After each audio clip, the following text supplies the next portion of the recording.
morning, everyone. Good morning. David Kelly is a pretty hard act to follow, but we'll give it our best. We're here to tell you a story about a little accident we had last July on our way to the Broken Skull River. It's a story that initially our group would have preferred to stay off the radar because frankly we were quite embarrassed that it happened in the first place.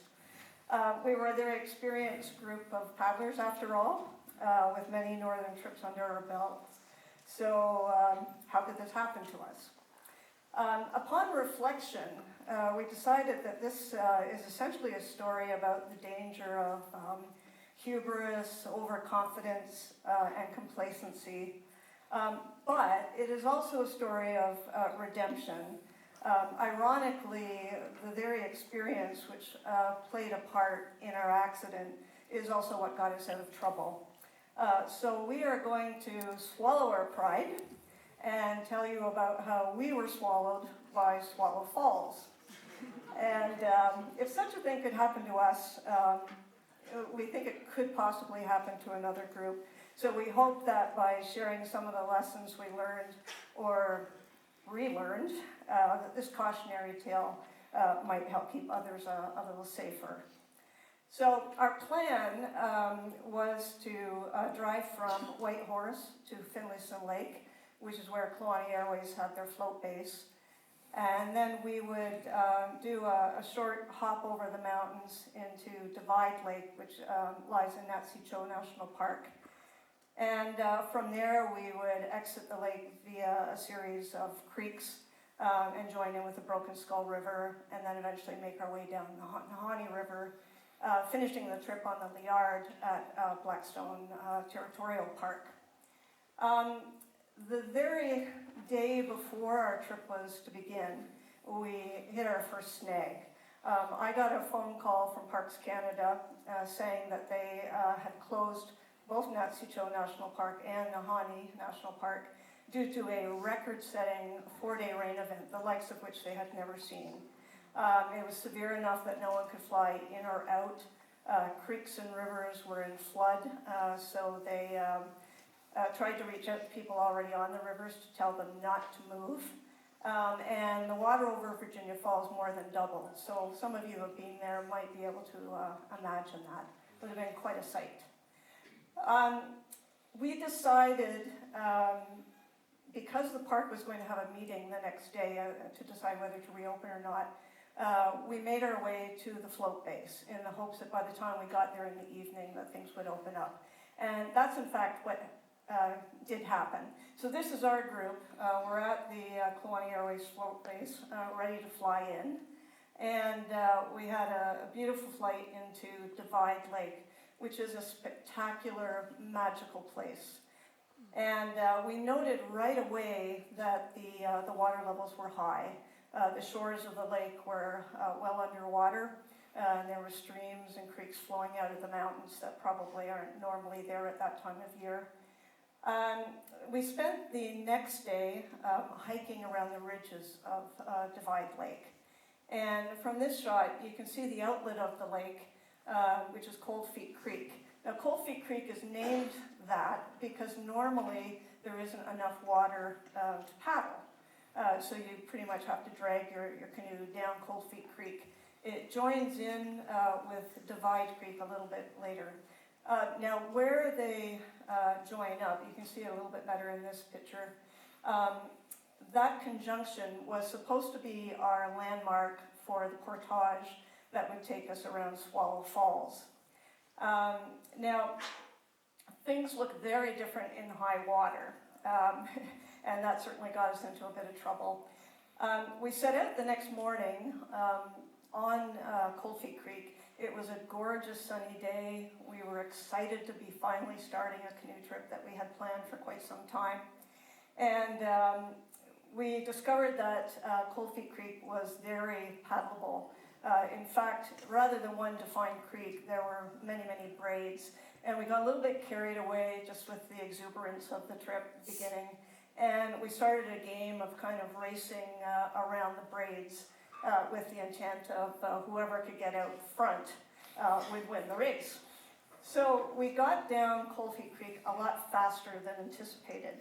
The current was quite strong as well. And we think what happened was that coming down one of the braids, we ended up in a high water channel, and there was a little bit of a gravel bar. It looks flat there, but it had some elevation to it. And it camouflaged what we think was the entrance to the portage trail.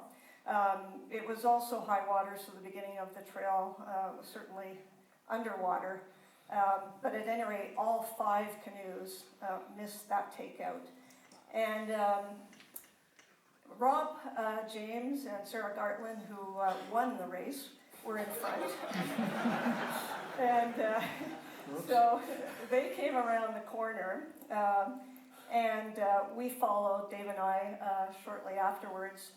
By the time we turned the corner, and you couldn't actually see the canyon in advance, I looked up just in time to see the back end of Rob and Sarah's canoe disappear over a very defined horizon line. And for just a split second, the shock of the possibility of them going over the falls kind of hit. Dave, ironically, was just in the process of checking his GPS when we turned the corner, but by then the current was too strong and it just sucked us in. We ended up having our own problems, so we kind of put Sarah and Rob to the side momentarily, and we tried to figure out, well, how do we get out of this? Dave had yelled, we're in the canyon, and there were quite a few expletives attached to that, which I won't repeat right now. But anyhow, this is what we faced. We saw a rock that we thought perhaps we could ground out on. And so that is exactly what we did, and you can see it labeled there. I just love that rock. It was our savior. And when we grounded out on it, surprisingly, the canoe was very stable, and we realized that we were temporarily safe. We took a moment to figure out, okay, how are we going to get out of this? And I looked back just in time to see Suzanne Gates and Erwin Ellen coming down right after us. And just like us, they got sucked in by the current. And I yelled to Dave that we were about to be rammed. And that, in fact, happened. Erwin and Suzanne hit us with such force that their canoe flipped, and it continued over the falls, the first drop of the waterfall. They fortunately spilled out close to the right shore. It was a short cliff. And Erwin saw a crack, shoved Suzanne into it, and they were able to climb out up onto the bank. But their canoe was certainly gone. When they hit us, it shifted our boat around to the back of the rock, and for a moment we had visions of going over the waterfall backwards. But fortunately it stopped, and we once again were fairly stable. So at this point, Dave is standing up in the canoe, waving his paddle as high as he could because we're lower down, trying to signal to the next canoe to stop. And that was Kathy and Rod Rogers. And they saw the signal. They tried as best they could to drive for that little patch of gravel that you can see just at the start of the canyon. The current was so swift that they hit it. They kind of bounced off of it. And then their canoe just got flushed down the river left side of the canyon. They were clutching at brush and rocks, trying to stop themselves, and it was just crumbling away in their hands. They ended up going over about a 3-foot ledge. Rod jumped out, grabbed the back of the canoe to try and stop it from going any further. The water was fairly shallow at that point. Kathy, however, was catapulted right out of the front of the canoe, fortunately landing in a micro eddy. And she grabbed the canoe, and her toes found a tiny little shelf, just big enough for her toes, for her to stand on right along the cliff side in a bit of an undercut area. And so you can kind of see in the label where they ended up. She was probably a little bit more than waist deep in water at that point. It was very, very cold water. So what we have at this point is Katie and Roland Paris, who were the last boat coming down, were able to see the signal a little bit earlier. They also probably saw Kathy and Rod along the left side. So they were fortunately able to land on that little patch of gravel there. Erwin and Suzanne were on shore, safe, but their boat was gone. Dave and I were still stuck in the on our rock, which I have a great affection for. And Kathy and Rod were safe for the moment, but in a fairly precarious position. We found out a little bit later, and Dave will talk about that Sarah had actually gone over the first drop of the falls. Rob had managed to stop himself just at the brink. So Dave's going to tell you a little bit more about that. So, that's where our canoe ended up. Once we were facing upstream, stuck on that rock, and stable. Everybody else stopped, and now we go, what do we do? So, first thing is try and secure the canoe. So Dawne, up in the front of the boat, threw the painter over to the shore to Erwin and Suzanne, and also the front throw bag.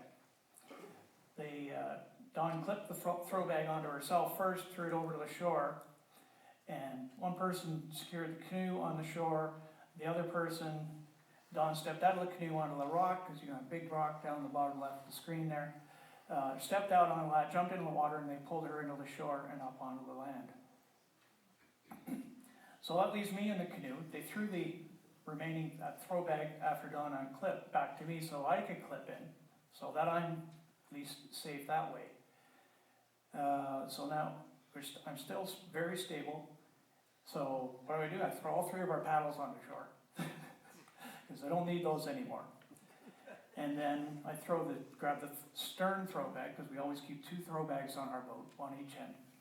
Throw that to the shore. Dawne and Suzanne then took that throw bag and secured it to a rock a little bit downstream from where the boat was, because that's the only place that was available to tie onto. Once that was done, I crawled up to the front of the boat, stepped out of the boat, and unfortunately when the boat relieved of my weight, up and started to float down the river. The stern of the boat caught on a rock, the current pushed the bow over to the cliff, and it got pinned there. And while this was happening, they pulled me into the water and pulled me up on shore. So I'm safe. Boat, not so much. So, next slide. Here we go. So Rob, this is where Rob ended up, and we call it Little Rob's Cove. I had been told that Rob and Sarah had gone downstream. Rob was safe, Sarah was down below, but also safe. So I walked down there, looked down over the cliff, and saw Rob down there, and he's smiling back up at me and waving. He's got my shoe that I lost in the water. Thank you. So I walked a little further down, saw Sarah down below on a rock. I patted my head. Are you okay signal? She returned it, said she was fine, good. I didn't have to worry about her anymore. She's perfectly safe. She's in the sun, a beautiful warm day. She was immersed briefly, but she's safe for now. And the other people we had to worry about was Rod and Kathy, but I think Rob was in the most precarious position right at the lip of the waterfall. So we determined we had to get him out first. So we took a throw bag over there and lowered it down to him, and he tied it around his waist, and we tried doing a dead pull just to pull him up, because you can see the rock there is severely undercut. He had no way to get a foothold anywhere. There was really not much for him to grab onto. But he was too heavy for just the 2 of us to try and lift him up. So Rob suggested send down another rope, we'll put a loop in it, and that'll give me something to put my foot into. I can get up. And that worked perfectly. He was able to start grabbing things. We pulled up, and we managed to pull him up to safety. So that was good. One more person safe.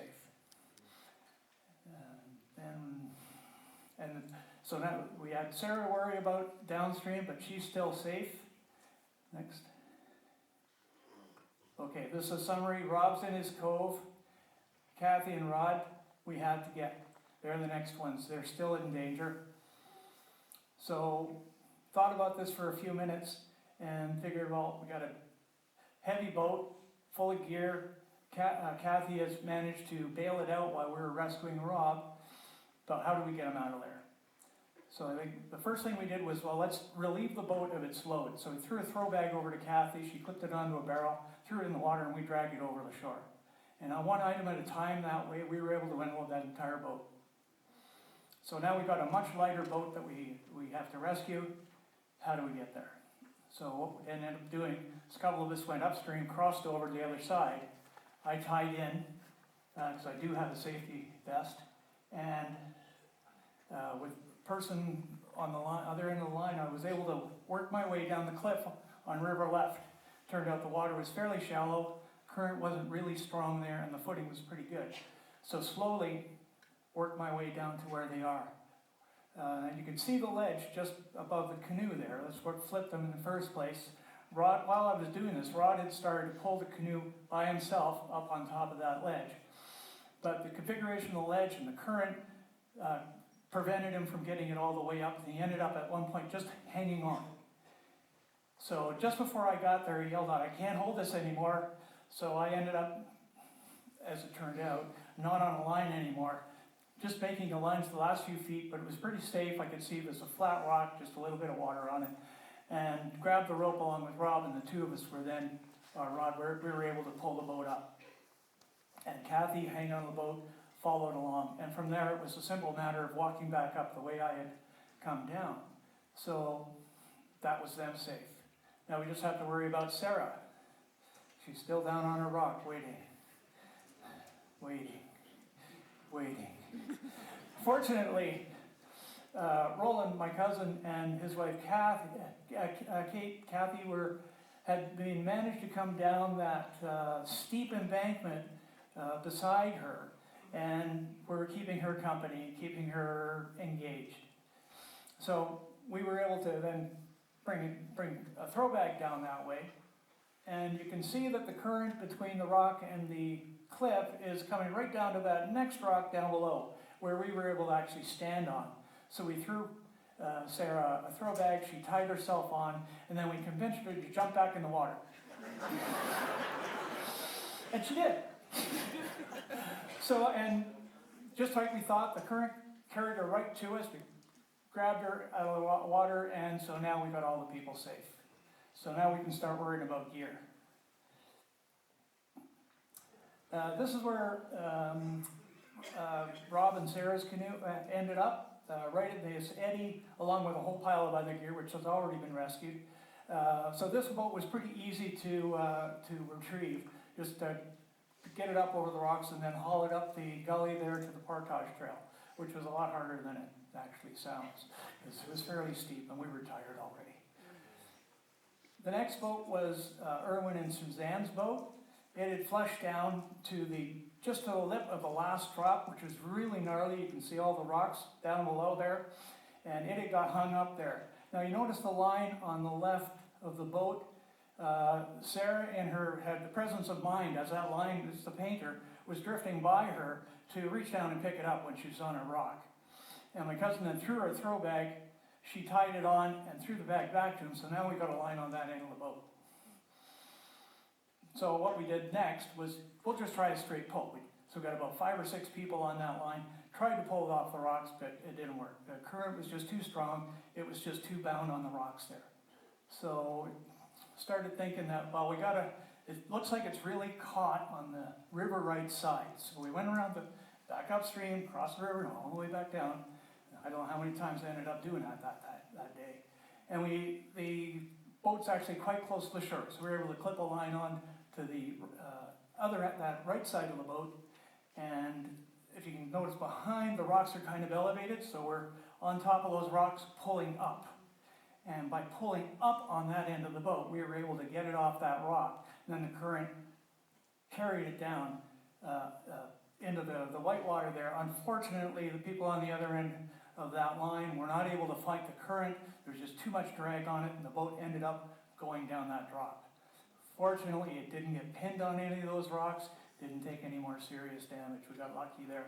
We just, below there, we just pulled it up on the shore. That's that canoe rescued and done. Now left our boat. Not so easy yet. You will notice, however, on the right side there, there's a line going off the shore. That's the one that Dawne and Suzanne had tied off the shore. That was our saving grace. Without that line, we would not have retrieved that boat. What we ended up doing was trying to apply a similar principle to the way we retrieved Erwin and Suzanne's boat, by lifting it up. So what we did, how do we lift it up? It's out in the middle of the river. What we did was took another throw bag, clipped it onto that line with a beaner, threw the throw bag over to Rob there in the yellow dry suit on top of the cliff, and he worked that line, that beaner, right up to where it was at the stern of the boat. So now we've got a line that we can pull up on. It took a few tries and about 5 or 6 people, but we were able to lift at that end of the boat up off the rock, and then the current then flushed the boat downstream towards the falls and ended up just at the brink. Now you'll notice that the line on the boat is going down underneath that severely undercut rock, and then coming back up. You can just see it coming back up to where it's tied off.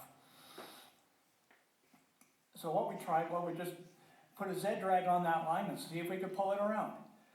Well, we could pull it up to the rock, but we couldn't pull it around the rock. So we had to think about a different solution. So we figured, okay, that's right where Rob was, and we were able to reach down and get stuff from Rob. So somebody went on the line and attached another line to the boat. Just that little grassy area in the bottom right there. You're able to crawl down there and with the help of somebody hanging on to you, attach another line to the boat. So with that other line of the boat, Don, next slide, we attached it to a Z-drag. We had to make an anchor point for the Z-drag because everything's covered in duff and moss and things. But we did find a rock that we were able to dig out of the tundra and set up our Z-drag thusly. So, spoiler alert on the left, we did get the boat up. But that's our rig. It worked perfectly, and we were able to change the angle of the boat. You can see the Z-drag line there in the grass, and then there's next couple of series of slides. We just slowly pulled it up the cliff, and you can see, unfortunately, the boat was severely damaged. It's torn from gunnel almost right down to the keel. This is the stern of the boat, though, not the bow. That was fortunate. And then we managed to get it right up on top. Relief everywhere. We got all the boats back, a lot of our gear, but now we got to deal with the repair. So that was the next day. So fortunately, my cousin always carries a nail in his repair kit. So we used that nail, and Sarah built a little forge fire so there's no trees around here, just twigs. So we were just working with twig fires. And a tube from one of our water filter kits as a bellows to heat that nail up till it was red hot, and we were able to punch holes all the way along that crack. Next slide. And basically, we used those holes to stitch it together. So I always carry, I've had a roll of brass wire in my repair kit, and the two of us stitched it up, and it worked amazingly well. We were very fortunate. About 5 wraps of wire through each set of 4 holes was just like putting a button on. And by the time we were done, and you can see that crack, it was so tight you couldn't fit a piece of paper through it. Worked really well. So the next stage was seal up all the holes we made. So we used an epoxy putty that you can just get at Mac or any outfit or store. You cut off a hunk, mix it up, and then you've got about 5 minutes working time to put it on. And after that, we also got some self-curing patches that we put on top of that. They cure in about 10 minutes after exposure to UV light. and then a little bit of duct tape, and that was that repair done. Also had to repair the gunnels. I was fortunate that the gunnel didn't break where the boat did, so we were able to use the gunnel to help support that break.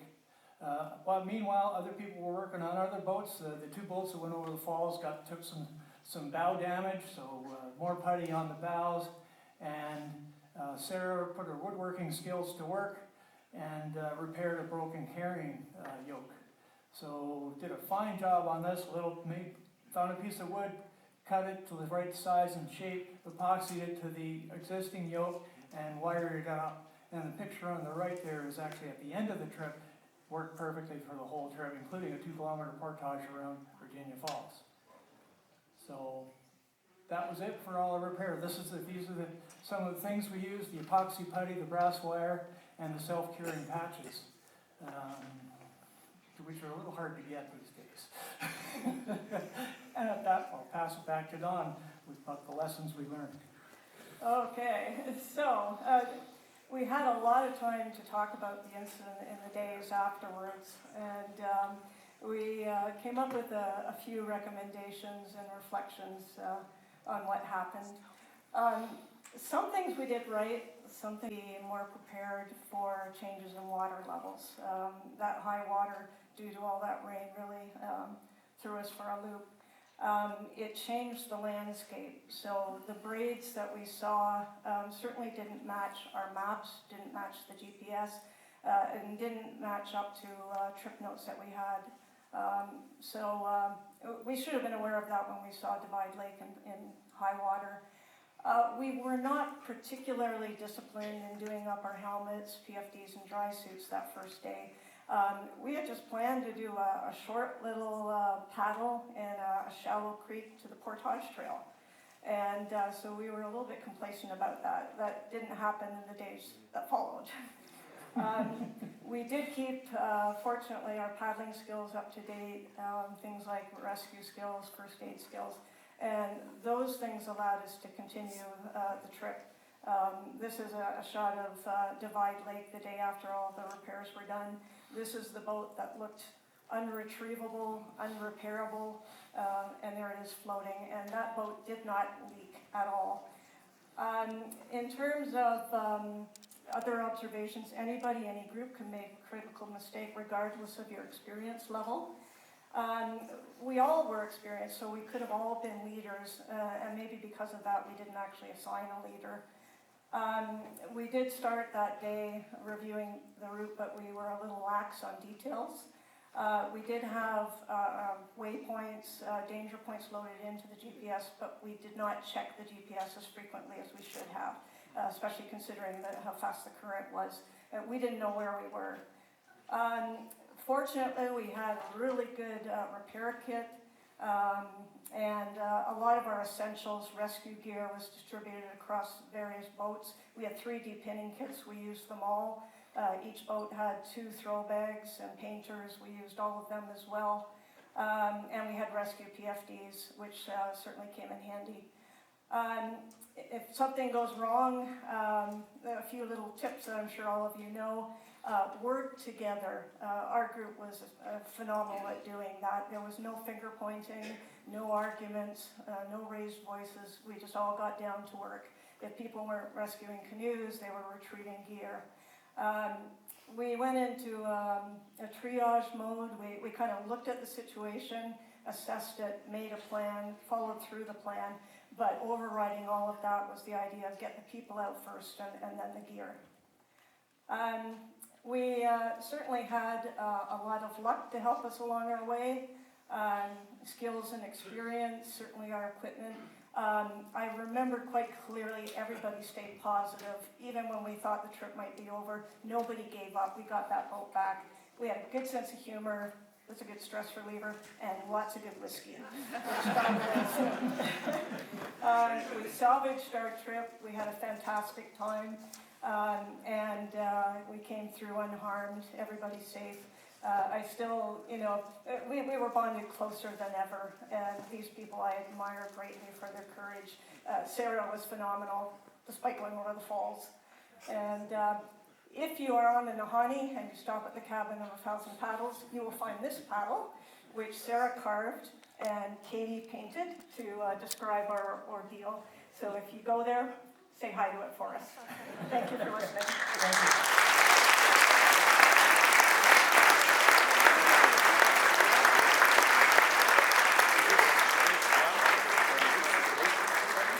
I don't know about the rest of you, I did not breathe for the last 25 minutes. Also, a great reminder, I have to figure out how to tie knots. That will be useful, yes? All right, so thank you very much, Dave and Dawne, for your fantastic reminder about how humbling it is to be out there.